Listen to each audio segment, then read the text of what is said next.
নমস্কার বন্ধুরা, আজকে 20 ফেব্রুয়ারি 2024। এখন আছি আমি আমাদের গ্রামের বাস স্টপেজে।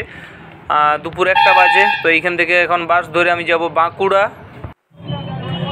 পেট্রোল পাম্পে নামে আমি সেখান থেকে টোটো করে নিলাম, যাব বাঁকুড়া রেল স্টেশনে পৌঁছেই আমি টিকিট কাটিয়ে নিলাম আর অন্যকে এক্সপ্রেস ধরব খড়গপুর পর্যন্ত। সেই ট্রেনে যাব। এই ট্রেনেই আসছে কৌশিক মাহাতোদা আর সৌভিক সিনহা ভাই, তারা দুজন আদ্রায় চাপিয়েছে। সন্ধ্যার দিকে আমরা খড়গপুর পৌঁছব। তো বন্ধুরা, এখানে দেখতে পাচ্ছ আমরা খড়গপুরে পৌঁছে গেছি। আমার সাথে এখানে দেখতে পাচ্ছ সৌভিক ভাই, তার সাথে কৌশিক মাহাতোদা এবং সৌমিত্র পান্ডা। তার বাড়ি হচ্ছে দক্ষিণ 24 পরগনা সোনারপুরে, এবং তার গ্রামের বাড়ি হচ্ছে পূর্ব মেদিনীপুরে। তো আমরা এখানে 4 জন একসাথে হয়ে গেলাম। তো এবারে দেখতে থাকো তোমরা জার্নিটা। আমরা যাচ্ছি পুরী। তো এখন আমরা খড়গপুর থেকে হিজলি যাওয়ার ট্রেন ধরে নিলাম। হিজলির থেকে আমাদের ডাইরেক্ট পুরীর ট্রেন আছে, কলিঙ্গ উৎকল এক্সপ্রেস। তো এখন আমরা হিজলি পৌঁছে গেছি এবং আমাদের ট্রেন আসতে এখন দেরি আছে। এরই মাঝে সৌমিত্র ভাই কৌশিক দাকে পাঞ্জা লোড়ার আর্ম রেসলিং তারই কিছু টেকনিক এখানে শেখাচ্ছে। দেখতে পাচ্ছ, তোমরাও এখানে শিখে নিতে পারো। দুজনেরই আর্ম রেসলিংয়ে বিরাট ইন্টারেস্ট, এখানে জমাই দিনছে আসর দেখতে পাচ্ছ।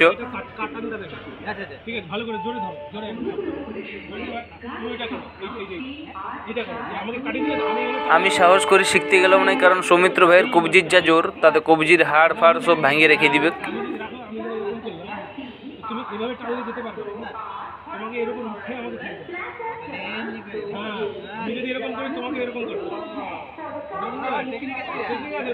এবারে আমাদের গানের আসর শুরু হবে, তার এই ব্যবস্থা চলছে দেখতে পাচ্ছ। আর যতন করে বাঁধলি মাথা তাও যে বাঁকা সীতা বেঁচে পাড়ি আর রাজকুমারী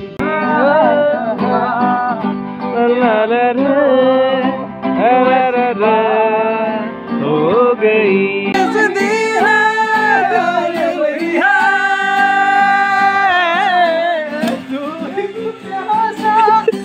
জমজমাট গানের আসরের পর আমরা এখানে রাতের খাওয়া দাওয়া সারিয়ে নিচ্ছি। রুটি আর আচার আনিছে সৌভিক ভাই আর কৌশিক দা আদ্রা থেকে, তার সাথে সৌমিত্র ভাই ঘরের থেকে আনিছে আলু ভাজা।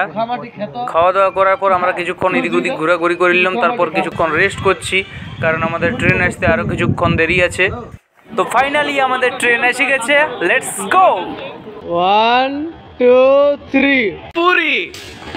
Better hope that you never see me agitated. I think about my actions, plan them out, evaluated. That's how I end up on the top, man, I'm calculated. My mind's a weapon, my body. So guys, আজকে 21 তারিখ সকালবেলা এবং আমরা পৌঁছে গেছি পুরী। এখন আমরা station থেকে অটো ভাড়া করে যাব পুরী স্বর্গদ্বার বিচের দিকে। সেখানে বিচের কাছাকাছি কোথাও রুম ভাড়া নিব 3 দিনের জন্য, এবং স্বর্গদ্বার বিচের কাছে পৌঁছে আমরা সেখানে রুম খোঁজাখুঁজি করছি। এখন এমন একটা জায়গায় লজে আমরা রুম নিয়েছি যেখান থেকে জগন্নাথ মন্দির মাত্র 1 কিলোমিটার এবং বিচ মাত্র 500 মিটার। এই ভিউটা নিয়েছি আমি বিকাল দিকে, মানে সন্ধ্যা হওয়ার ঠিক আগে, কারণ দিনের বেলায় আমরা মোবাইল ছাড়াই টাইম স্পেন্ড করলাম। রুম ঠিক করার পর আমরা লাগেজ রেখে দিয়ে বের হয়ে গেলাম এবং ইডলি খায় সোজা বিচে চলে গেলাম। 3 ঘন্টা ধরে ঝাড়িয়ে ঢেউ নিলাম। ঢেউ নিয়ে এসে আমরা রুমে চান টান করে বাইরে বেরিয়ে গেলাম এবং এক হোটেলে মাছ ভাত আখাড়ি খাই নিলাম। জার্নি করে শরীরগুলো থকান্তি হয়েছিল, তাই দুপুরে খাওয়া দাওয়া করে একদম দিন দিলাম এবং সন্ধ্যাবেলায় উঠলাম। তারপর এখানে দেখতে পাচ্ছ বিচে চলে এসেছি আমরা।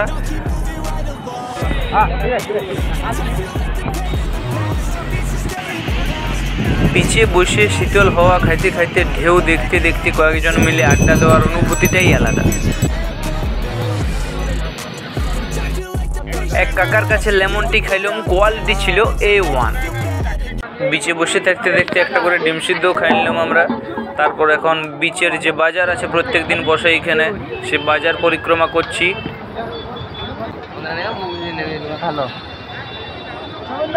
সাথে সাথে ফাস্ট ফুডের যে দোকানগুলো আছে সেগুলো একটু দেখে নিচ্ছি আমরা। আজকে কোনো ননভেজ খাবো নাই। এখানে দেখতে পাচ্ছ বিভিন্ন ধরনের সামুদ্রিক মাছ আর চিংড়ির আইটেম, দেখিয়ে রাখলাম অন্যদিন খাবো। তারপর আমরা বেরিয়ে গেছি এখন। একটা দোকানে গরম গরম চপ এখানে আমরা নিয়ে নিচ্ছি। রাতে মুড়ি সানা হবে আমাদের, গরম গরম চপ, চেনাচুর, তেল, কাঁচা লঙ্কা, পেঁয়াজ ইত্যাদি ইত্যাদি দিয়ে, সাথে একটা থামস আপও নিয়ে নিলাম। রুমে এসে একটা পেপার উপর বেশ ভালো রকম লেয়ার বানাই, তারপর মুড়ি মাখামাখি করে আমরা বেশ জুতে হালকার উপরে খাওয়া দাওয়া করে নিলাম। তারপর আমাদের গান বাজনা সব শুরু হইলো এবং ইন্টারেস্টিং সব গল্প স্বল্প। তারপর রাত 2টার দিকে আমরা ঘুমাইলাম। আজকে 22 তারিখ, এখন বাজে ভোর 5:30। আমরা চলে এসেছি বিচকে সূর্যোদয় দেখব বলে, তার পাশাপাশি ভোরের যে এখানে ভিউ আছে সেটাকে এনজয় করব বলে। তো এখন দেখতে পাচ্ছ খুব বেশি ভিড় নাই, কিছু কিছু লোক অবশ্যই এসেছে, তারাও সূর্যোদয় দেখবে এবং ভোরবেলার এই ভিউটা তারাও নিতে এসেছে। তো এখন দেখতে পাচ্ছ হালকা হালকা করে আলো দেখা যাচ্ছে, সকাল হইতে চলেছে, প্রায় সূর্যোদয়ের টাইম হয়ে এসেছে। গতকাল সন্ধ্যাবেলায় যে কাকার কাছে আমরা লেমন টি খাইছিলাম তার দেখা পেলাম, তো তার কাছে আরেকবার লেমন টি খাই নিলাম। খুব টেস্টি লেমন টি। এখন দেখতে পাচ্ছ সকাল হয়ে গেছে, সূর্যোদয় আমরা যেটা দেখার জন্য এসেছিলাম সেই সূর্যোদয় তো আমরা দেখতে পাইলাম না। সূর্য যেখানে উঠলো একতাল গাছ হাইট, সেরকম হাইটে যাই সূর্য হঠাৎ করে উঠে গেল, কারণ আকাশটা খুব একটা ক্লিয়ার ছিল নাই। সূর্যোদয় হওয়ার টাইমটা যত ঘন আসছিল তত ভিড়টা বাড়ছিল। এখন দেখতে পাচ্ছ সামনে একটা নৌকা আসছে, জেলেরা তারা বিভিন্ন সব সামুদ্রিক আইটেম ধরাধরি করে এখন ফিরছে। আর এখন সকাল সকাল টাইম হয়ে গেছে তোমাদেরকে একটা কমেডি দেখানোর, তো সেই কমেডিটা করছে সৌমিত্র ভাই, তো ভালো করে শোনো তোমরা। বাংলাদেশে জোরে একটা জায়গা আছে, জায়গাটার নাম জানি না, বাংলাদেশে একটা জায়গা আছে, সেটা হচ্ছে গিয়ে শকে হ বলে, শালাকে হালা, শালার বেটা মানে হালার বেটা, হালার পোহালা। হ্যাঁ, কারোর নাম যদি শিশির সাহা হয়, তার নাম কি হবে? তার হিরা। এখন বাজে বেলা 10টা। আমরা রুমে চান টান করে তারপর বাইরে বেরিয়ে ধোসা খাই নিয়েছি এবং তারপর বিচ ধারে চলে এসেছি। একটু স্পেশাল ফটোশ্যুট আছে আমাদের। সমুদ্রের ঢেউয়ের মতো সৌমিত্র ভাইয়ের মন এখন উত্তাল আছে এবং আমাদের রিকোয়েস্টে একটা গান শোনাচ্ছে, তোমরা মন দিয়ে শোনো।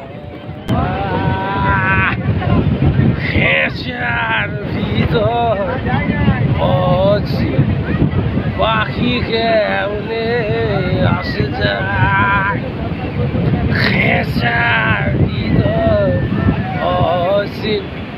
পাখি কেমনে আসে যায়, তারে ধরতে পারলে কোনো বেরি দিতা পাখির পায় কেমনে আসে যায়, বলি খেসার ভিতর পাখি কেমনে আসে যায়। ফটোশ্যুট হয়ে যাওয়ার পর আমরা এখানে থাকা জেলেদার সঙ্গে একটু কথা বলে নিলাম। এরই মাঝে এক হিজড়া সৌমিত্র ভাইয়ের কাছে টাকা চাইছিল, না দেওয়ার জন্য সে তার সানগ্লাসটা নিয়ে পালাইছিল। সে জোরজবস্তি করে লোকের কাছে মাথা চাপড়ায় টাকা নিচ্ছে, দেখতে পাচ্ছ তোমরা। আমি ভিডিও করছিলাম, সেইটা দেখে সে ভয় পায় এবং ধমকাধমকি করতে সানগ্লাসটা দিয়ে দেয়। তারপর আমরা রুম দিকে যাই, ড্রেস চেঞ্জ করে আমরা ঢেউ লিবার জন্য চলে আসি আবার বিচকে। দেখতে পাচ্ছ পুরো জোশে আছি আমরা, নামি যাবো পুরো ঢেউ লিবার জন্য। I got a God complex. Haters love to hate, but I never feel pressed. Got a lot on my plate, but I never get stressed. I'll take all the pressure like I'm acing this test. Tear it up like I'm Jason. I see the world like it's ready. প্রথমে সামনের দিকে থেকে আমরা হালকা করে গাটা ভিজিয়ে নিলাম, তারপর আস্তে আস্তে বড় বড় ঢেউ লিয়ার জন্য একটু সামনের দিকে এগিয়ে গেলাম। এখানে দেখতে পাচ্ছ কুকুরও ঢেউ লিচ্ছে, ঢেউয়ে স্নান করা হয়ে গেল, এবারে গাটা ঝাড়িয়ে নিচ্ছে। 12টার দিকে ঢেউ নিতে বের হয়ে আমরা মোটামুটি 4টার দিকে রুমে ফিরি। তারপর বিকালে কাকাতুয়ার অরিজিনাল যে দোকান আছে সেখানে যাই রাবড়ি আর ছানা পোড়া খাই। আর সন্ধ্যা হইতে পরে আমরা জগন্নাথ মন্দিরের উদ্দেশ্যে বের হয়ে যাই। 4 জন মিলে গল্প করতে করতে আমরা হেঁটে হেঁটে চলে যাই জগন্নাথ মন্দির। এখানে দেখতে পাচ্ছ সেই জগন্নাথ মন্দিরের বাইরের যে চত্বর, সেখানে এখন আমরা আছি, এগোয় চলেছি মন্দিরের দিকে। মন্দিরের ভিতরে মোবাইল ফোন এলাও নাই, তাই আমরা বাইরেই জুতো এবং তার সাথে মোবাইল রেখে দিলাম। এখানে খুব সুন্দর রাখার ব্যবস্থা আছে, ফ্রি সার্ভিস। এখন তোমরা দেখতে পাচ্ছ জগন্নাথ মন্দিরের সেই বিখ্যাত ধ্বজা এবং চূড়া। আমরা যখন মন্দিরে গেছিলাম তখন সন্ধ্যা আরতি চলছিল, প্রায় 2 ঘন্টা ধরে আমরা মন্দির পরিদর্শন করলাম। জগন্নাথের দর্শন হলো, তবে একটু দূর থেকে, কারণ খুব ভিড় ছিল, একদম সামনে যেতে আমরা পারিনি।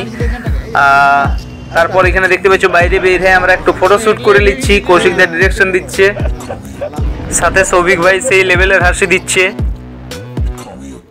মন্দির থেকে ফেরার পথে আমরা রাস্তায় একটা ব্যান্ড পার্টি দেখতে পেলাম, গান বাজনা চলছিল, সাথে মুখোশ পরে নাচও চলছিল।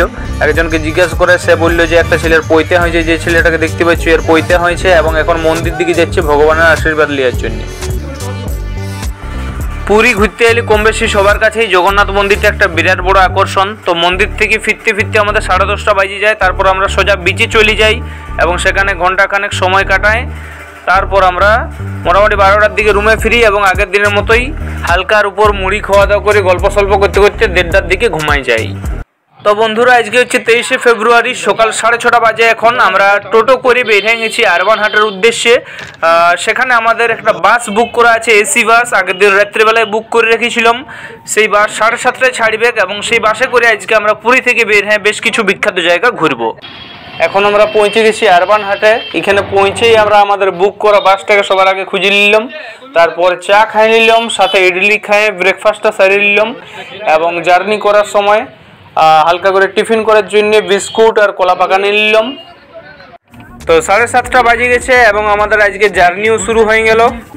समुद्र में जाना, पाँव धोना कोई जरूरी नहीं है। पुरी में समुद्र आप देखे होंगे, पूरी समुद्र में हजार लोग नहाते हैं और ये समुद्र में बहुत कम लोग नहाते हैं क्योंकि यहाँ चोराबली एक करंट है, इसलिए पाँव धोना कोई जरूरी नहीं है। देखो सब लोग घुरे चले आते। তো এখন আমরা পৌঁছে গেছি চন্দ্রভাগা বিচে। খুব সুন্দর একটা বিচ। এখানে চোরাবালি আছে, যেটা তোমরা অলরেডি আমাদের বাসে থাকা গাইডের মুখে শুনলে। এখানে লোকজন জলে প্রায় নামছে নাই বললেই চলে। যে কয়েকজনকে জলে দাঁড়ায় থাকতে দেখছো, ইয়ার চোরাবালির খেলটা জানে এবং পয়সা ছুটছে, সেগুলো বালির থেকে হাতুড়া খুঁজে বার করছে। চন্দ্রভাগা বিচ থেকে বের হয়ে আমরা কাজুর বন দেখতে দেখতে এখন চলেছি কোণার্কের সূর্য মন্দির দেখতে। কোণার্কে পৌঁছেই আমরা সবার প্রথমে একটা হোটেলে খাবার অর্ডার দিয়ে রাখলাম। সূর্য মন্দির থেকে ঘুরে এসে এখানে আমরা খাবো, তারপর অন্য জায়গাগুলো ঘুরবো। কিছু কিছু দর্শনীয় স্থান আছে যেখানে লাইন দিয়ে টিকিট কাটিয়ে ঢুকতে হয়। তো সেই হেডেকটা আমরা রাখিনি, কারণ আমাদের গাইডই সেই দায়িত্বটা নিয়েছিল। তো এখন আমরা পৌঁছে গেছি সূর্য মন্দিরে, কোণার্কের সেই বিখ্যাত সূর্য মন্দির।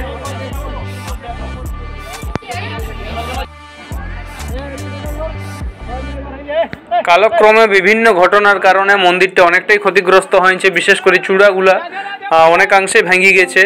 প্রায় 1000 বছর আগে বানানো এই মন্দির এবং মনোমুগ্ধকর সব কারুকার্য এখানে করা আছে। তো বেশ কিছুক্ষণ এখানে সময় কাটানোর পর আমরা বের হয়ে গেলাম। তারপর আমরা ভুবনেশ্বরে যাই লিঙ্গরাজ মন্দির পরিদর্শন করলাম। সেখানে মোবাইল ফোন এলাও নাই, তাই কোনো ভিডিও ক্লিপ শেয়ার করতে পারলাম নাই। লিঙ্গরাজ মন্দির থেকে বের হয়ে এখন আমরা যে লোকেশনটাতে চলে এসেছি সেটা হচ্ছে খণ্ডগিরি উদয়গিরি। খণ্ডগিরি আর উদয়গিরি দুটো হচ্ছে পাহাড়, মাঝখান দিয়ে একটা রাস্তা গেছে। খণ্ডগিরি যেখানে 15টা গুহা আছে এবং উপরে একটা জৈন মন্দিরও আছে, আর উদয়গিরি যেখানে 18টা গুহা আছে। এই লোকেশনটা গুহার জন্যই বিশেষ করে প্রসিদ্ধ। এখানে কিছু গুহা আছে 1 স্টোরিড অর্থাৎ 1 তালা, আর কিছু গুহা আছে 2 স্টোরিড অর্থাৎ 2 তালা। আমরা বিশেষত উদয়গিরির যে গুহাগুলো আছে সেগুলো ভালো করে ঘুরে ঘুরে দেখলাম। আর এখন দেখতে পাচ্ছ একটা জৈন মন্দির, এটা আছে খণ্ডগিরির ঠিক উপরে। তো খণ্ডগিরি সেখানেও সেই গুহার এই ব্যাপার, বোনাস বলতে জৈন মন্দিরটা। তো আমরা আলাদা করে ঘুরতে গেলাম নাই। আর এখন গুহার গায়ে যে কারুকার্যগুলো করা আছে সেগুলো একটু ভালো করে পর্যবেক্ষণ করে নিচ্ছি। তো এইখানে বেশ কিছুক্ষণ কোয়ালিটি সময় কাটানোর পর আমরা নন্দনকানন চিড়িয়াখানা ঘোরার জন্য বেরিয়ে গেলাম। তো এখন আমরা পৌঁছে গেছি নন্দনকাননে। আজকে আমাদের ট্যুরের এইটাই লাস্ট লোকেশন। নন্দনকানন ঘুরিয়ে তারপর আমরা পুরী ফিরে যাব। তো আমরা শুরু করলাম ভালুক দেখে, তারপর বাঘ থেকে শুরু করে একটার পর একটা প্রাণী দেখতে থাকলাম। যে সমস্ত প্রাণী দেখলাম তার সবকটার ভিডিও ফুটেজ এখানে আমি তোমাদের সাথে শেয়ার করতে পারলাম নাই, কারণ সব জায়গায় শর্ট লিয়ার মতন খুব একটা ভালো অ্যাঙ্গেল পাওয়া যায় না, বা শর্ট লিয়া গেলেও খুব একটা স্পষ্ট আসে নাই। তার মধ্যে যে সমস্ত শটগুলো বা ফুটেজগুলো মোটামুটি স্পষ্ট এসেছে সেগুলাই আমি তোমাদের সাথে শেয়ার করলাম। চিড়িয়াখানায় ঘোরাঘুরি করে সন্ধ্যা 8টার দিকে আমরা পুরী ফিরি। তারপর বিচ দিকে যাই কিছুক্ষণ সময় কাটায়, রাতের খাওয়া দাওয়া করে 12টার দিকে ঘুমাই নি। তো আজকে 24শে ফেব্রুয়ারি, একটু দেরি করে ঘুম থেকে উঠেছি আজকে আমরা সবাই। আজ আমরা পুরীর থেকে বাড়ির উদ্দেশ্যে রওনা দিব এবং সকাল ঘুম থেকে উঠেই আমরা ডান্সার মোডে আছি। এখন বাজে 8টা। আমরা লাগেজ নিয়ে বের হয়ে গেছি। এক দোকানে যাই কেউ ইডলি কেউ ধোসা খাই নিলাম, তারপর বিচ ধারে চলে গেলাম। সেখানে 1-1.5 ঘন্টা সময় কাটানোর পরে আমরা স্টেশনের উদ্দেশ্যে রওনা দিয়ে দিই। পারতাম যদি থাইকা যাইতে সাগরের পারে, ঝিনুক মালা গাইথা কাটায় দিতাম জীবনটারে। তো আমাদের পুরী ব্লগ তোমাদের কেমন লাগলো অবশ্যই কমেন্ট করে জানাবে। দেখা হচ্ছে নেক্সট কোনো ব্লগ নিয়ে। Till then by.